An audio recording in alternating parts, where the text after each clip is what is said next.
इस वीडियो का टाइटल मैंने मिडिल क्लास और लोन ट्रैप क्यों रखा है। देखो, गरीबों को कोई लोन देता नहीं और अमीरों को लोन लेने के बाद कोई फिक्र नहीं होती, क्योंकि चाहे वो ना भी दे। देश में ऐसे बड़े बड़े एग्जाम्पल मौजूद है, जैसे कि विजय माल्या, नीरव मोदी और मेरे खुद के एरिया में बहुत से राइस मिल एक्सपोर्टर जो ऐसे बड़े बड़े कांड कर चुके हैं। तो फंसता कौन है? एक मिडिल क्लास। और वैसे भी लोन की जरूरत पड़ती भी मिडिल क्लास को ही है, क्योंकि अमीर तो सिर्फ टैक्स सेविंग और लोन मारने के लिए ही लोन लेते हैं। सिर्फ 1-2% केसेस को छोड़, जैसे सीसीडी के मालिक वीजी सिद्धार्थ, जिन्होंने कर्ज के दलदल में फंसने के बाद अपने आप को जो है मौत के हवाले कर दिया था, यानी कि सुसाइड कर लिया था। और मैं 100% श्योर हूं कि मेरे इस वीडियो पर जितने भी व्यू आते हैं उसमें से 90% व्यूअर के सर पर आज की डेट में किसी ना किसी तरह का लोन जरूर है, चाहे वो पर्सनल लोन हो, कार लोन हो, फोन लोन हो, या फिर एक लॉन्ग टर्म होम लोन ही क्यों ना हो। और मैं इस वीडियो को बनाने वाला जो खुद लोन लेकर बैठा है, जो लोन उतरने की जगह दिन के दिन बढ़ता ही जा रहा है। हमारे बड़े बुजुर्ग कहते थे कि मेहनत करो और मेहनत से कमाया हुआ पैसा आपकी जिंदगी बदल सकता है, और वहीं कर्ज लिया हुआ पैसा आपकी जिंदगी को पूरी तरह से तबाह भी कर सकता है। Money and mental health insurance की माने तो हर साल 4 लाख लोग इंग्लैंड में सिर्फ और सिर्फ कर्ज में फंसने की वजह से सुसाइड करते हैं, और इंडिया में हर दिन 15 से 20 लोग सुसाइड करने की कोशिश करते हैं कर्ज के दलदल में फंसने के कारण। अब थोड़ा सा ग्राउंड रियलिटी पे आता हूँ कि एक मिडिल क्लास इस लोन के दलदल में, इस लोन ट्रैप में फंसता कैसे है। पर्सनली मैं अपने आप से ही शुरू करूंगा, जो इस लोन ट्रैप में खुद फंसा हुआ है। और आज की डेट में मैं इस चीज को समझ चुका हूँ कि सैलरी इंक्रीमेंट और लोन लेना, ये दोनों चीज आपको सोल्व नहीं कर सकते, क्योंकि पैसे का जब तक एक मैनेजमेंट नहीं होता ना, तब तक आप इस सिचुएशन से बाहर नहीं आ सकते हैं। मैंने पहला लोन लिया एक एसी खरीदने के लिए ईएमआई पर, जो कि बिना इंटरेस्ट के था, बजाज फिंसर पर, जो कि मुझे सही लगा। उसके बाद मैंने लिया एक वॉशिंग मशीन, अगेन वो भी बिना इंटरेस्ट के था, बट मुझे सही लगा वो भी लेना। फिर उसके बाद घर बनाने के लिए मैंने पर्सनल लोन लिया 2 लाख रुपए का। देखिए, एक मिडिल क्लास लोन ट्रैप में फंसता यही है, क्योंकि उसका सपना होता है कि उसका अपना खुद का एक घर हो। तो मैं भी यहीं पर था। इसके साथ मैंने मुठूट पर जो लोन लिया, क्योंकि गोल्ड लोन पर इंटरेस्ट बहुत कम होता है, तो मुझे ये भी बहुत आसानी से मिल गया था। अब देखिए, सब कुछ सही चल रहा था। और मोस्ट ऑफ द पर्सन क्या होता है कि सोच समझ के ही लोन लेता है कि वो इतना लोन लेगा और इतने टाइम पर पे कर देगा, बट जिंदगी जैसे हम सोचते हैं ना, हमेशा वैसे नहीं चलती है। अब मैंने गलती कहाँ करी? मैंने गलती यहाँ करी, एक लोन खत्म, उसके बाद तुरंत ही दूसरा लोन ले लिया। अब सैलरी में से घर खर्च, लोन ईएमआई, स्कूल फीस, बिजली बिल, ये सब काटने वाटने के बाद ना महीने के सिर्फ 1500 रुपए ही बचते थे मुझे। नाउ प्रॉब्लम इज दैट कि मेरे पर्सनल खर्चे भी हैं। ठीक है, हम खर्चे कंट्रोल कर लेंगे, बाइक तेल का खर्चा हम कंट्रोल कर लेंगे, वीक में 1-2 बार बाहर से कुछ खाने का मन करे तो वो भी हम कंट्रोल कर लेंगे। तो मुझे जिस चीज ने डेट में डुबाया वो था अनएक्सपेक्टेड खर्चे, और लास्ट ईयर 2 महीने के लिए मेरी जॉब का जाना। देखिए, लोन लेना बुरी चीज नहीं है, बशर्ते वो लेना आपकी मजबूरी हो और ऐसी सिचुएशन आ गई हो आपके सामने कि आपको लोन लेना ही पड़ रहा है, और आपको लगता है कि आप उसे टाइम से पे कर सकते हो, तो लोन बुरी चीज नहीं है। अब अनएक्सपेक्टेड खर्चे क्या है? जैसे कि चीज़ों का खराब होना, एसी का खराब होना, बिजली के मीटर का खराब होना, पानी की मोटर का खराब होना, बच्चों या फैमिली में से किसी का बीमार होना। एक मिडिल क्लास में अगर आप किसी भी खर्चे के लिए अचानक से 500 से 1000 रुपये देने पड़ जाए ना, तो उस वक्त आपकी सिचुएशन जो होती है वो सिर्फ आप ही जानते हो।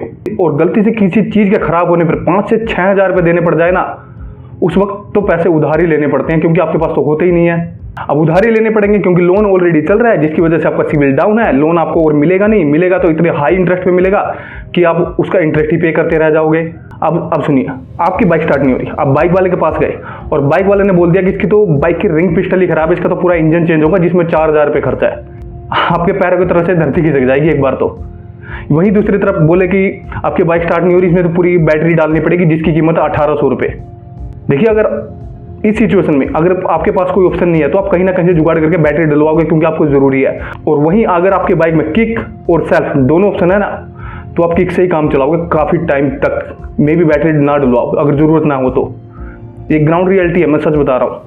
अब हेल्थ इश्यूज में कुछ ऐसा ही है। अगर आप हेल्थ इंश्योरेंस ले लेते हैं, तो मिडिल क्लास मोस्टली जो हेल्थ इंश्योरेंस नहीं लेते, क्योंकि उनके पास इतने पैसे नहीं होते कि वो हेल्थ इंश्योरेंस भरे। उसके बाद अगर गलती से ले भी ले, तो हेल्थ इंश्योरेंस सिर्फ बड़े जो बीमारी है उनके लिए होती है। अगर आप के कुछ 500 या 400-500 की दवाई लानी पड़ जाए, जैसे सर्दी जुकाम बुखार की लानी पड़ जाए, तो उसके लिए आप बिल थोड़ी ना बनवाओगे। तो ऐसी सिचुएशन में 500-1000 रुपये का ये भी हमारा खर्चा आता ही रहता है हमारे सामने 1-2 महीने छोड़ के, अगर आप खास करके आपके घर में किड्स हैं तो। इसके अलावा साल में बच्चों का एडमिशन, शादी ब्याह और कहीं बाहर जाना, ये भी खर्चे इंक्लूड होते हैं। और बस यही इन अनएक्सपेक्टेड खर्चों ने ही मेरे जो सारा बैलेंस को बिगाड़ के रख दिया था। और आज सिचुएशन ऐसी है कि लोन के ऊपर लोन चल रहा है, बट सिचुएशन हैंडल नहीं हो रही है। बट मैं यहाँ पर इस चीज़ को तो समझ चुका हूँ कि लोन और सैलरी इसका सोल्यूशन नहीं है। अब इसमें गलती किसकी है? देखिए, सबसे पहले तो सेल्फ रिस्पॉन्सिबल, मतलब कि गलती हमारी खुद की है कि हमने लोन लिया। हमने पैसे का मिसमैनेजमेंट करा। सबसे बड़ी गलती तो इस चीज़ के लिए हमें दूसरों को जिम्मेवार ठहराने से पहले खुद को जिम्मेवार ठहराना होगा। आपको एक चीज़ जरूर एनालाइज करनी चाहिए, नीड और वांट, तभी जाकर आपको लोन लेना चाहिए। हमें बचपन से सिखाया जाता है कि पैसे को सेव करो, पर कभी हमें ये नहीं सिखाया जाता कि पैसे से पैसा कैसा बनता है, उसे इन्वेस्ट कैसा करना है। तो सेल्फ रिस्पॉन्सिबल के बारे में थोड़ा सा और आगे बात करेंगे, पर उससे पहले इस चीज़ में मैं गवर्नमेंट को भी इन्वॉल्व करता हूँ कि गवर्नमेंट भी काफ़ी हद तक रिस्पॉन्सिबल है। देखिए आज की डेट में प्ले स्टोर पर या फिर एप्पल ऐप स्टोर पर इतनी सारी लोन ऐप अवेलेबल है ना, जो आपको मिनटों में, आसानी से सेकंडों में आपको लोन दे देगी, और इनका रेट ऑफ इंटरेस्ट इतना ज़्यादा होता है ना कि आप इनका लोन इंटरेस्ट उतारते ही रह जाते हो। बजाज फिनसर्व आज के टाइम में सबसे बड़ी लोन कंपनी है, और ये जब भी लोन देते हैं ना तो सिबिल के बेस पे देते हैं और बताते हैं आपका जो इंटरेस्ट होगा 18 से 27% के बीच में होगा। बट इन ग्राउंड रियलिटी अगर सारे खर्चे को जोड़ दिया जाए, प्रोसेसिंग फीस, इंश्योरेंस भी देते हैं साथ में, उसके बाद फोरक्लोज चार्जेस, ये सारी चीज़ें इंक्लूड कर ले जाए ना, तो आप जो कमेंट सेक्शन में पढ़ना यूट्यूब के किसी वीडियो पर 40 से 45% तक का इनका इंटरेस्ट होता है। और अगर गलती से अगर आपने इनका लोन जो है टाइम से पे नहीं करा, ईएमआई पे नहीं करी, तो उस ईएमआई के ऊपर इतना बाउंस चार्ज लगाते हैं। उसके बाद इनका बिहेवियर सबसे गंदे बिहेवियर में से एक है, जिसकी वजह से ही काफ़ी सारे लोग जो है सुसाइड कर लेते हैं, बिकॉज ये आपके कॉन्टैक्ट का एक्सेस ले लेते हैं और उसके बाद आपके रिलेटिव्स को ही फ़ोन करते हैं कि और बेइज्जती करते हैं आपकी कि उन्होंने लोन लिया है, ये लोन पे नहीं कर रहे हैं।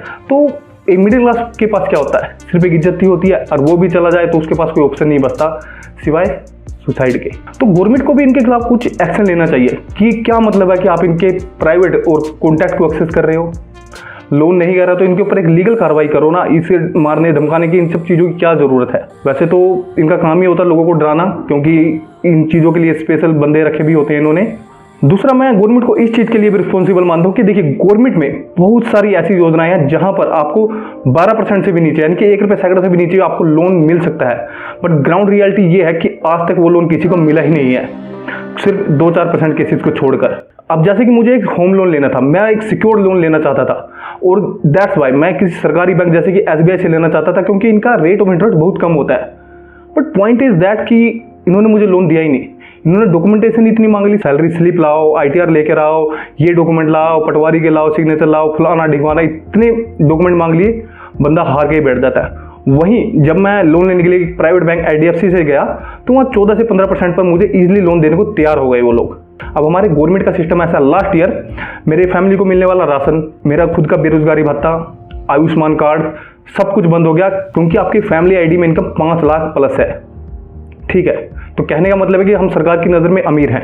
वहीं अगर मैं किसी गवर्नमेंट बैंक से लोन लेने जाता हूं तो मुझसे सैलरी स्लिप भी मांगते हैं कि आपके बैंक के अकाउंट में सैलरी आती है या नहीं आती है, आपकी इनकम कितनी है। तो पॉइंट इज दैट कि आपने फैमिली ID में वेरीफाई कैसे करी इनकम। एक तरफ से तो आप सरकारी सुविधा भी बंद कर रहे हो, दूसरी तरफ से आप लोन देने से मना करते हो, तो आप किस तरह से वेरीफाई कर रहे हो। प्ले स्टोर से एक प्राइवेट ऐप डाउनलोड करो, आपको जो है सिर्फ अगर देना होगा तो सिर्फ 1 घंटे या 2 घंटे के अंदर आपको लोन प्रोवाइड करा देंगे। अब जैसे कि गवर्नमेंट MSME लोन है, उसमें क्या होता है, आप लोन फिलअप करते हो फॉर्म ऑनलाइन, सारे डॉक्यूमेंटेशन पंगे वंगे करने के बाद एक फॉर्म निकल के आता है और बोलते हैं कि जाओ अब इसको बैंक में सबमिट कराओ। बैंक में जाके सबमिट कराना मतलब कि आपका हो लिया लोन पास अब तो। और मैं आपको एक ग्राउंड रियलिटी बताता हूँ, मिडिल क्लास फैमिली में 90% झगड़े सिर्फ और सिर्फ पैसों को लेकर ही होते हैं।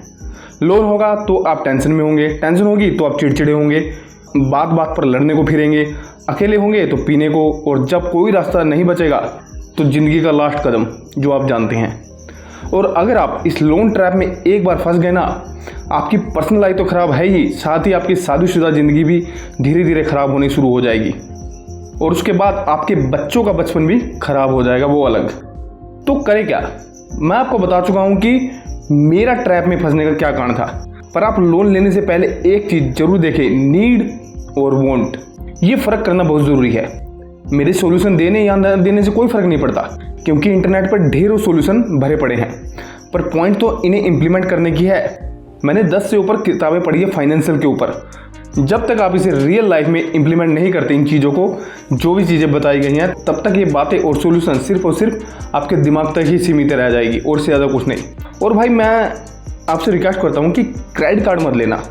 मैंने आज तक नहीं लिया था, पर कुछ टाइम पहले कंपनी वालों ने फ़ोन कर करके और कुछ ज़्यादा ज़रूरत थी तो मैंने ले लिया। और आप यकीन नहीं मानोगे, कब इस क्रेडिट कार्ड का बिल ना 20,000 रुपये हो गया, मुझे खुद भी नहीं पता चला।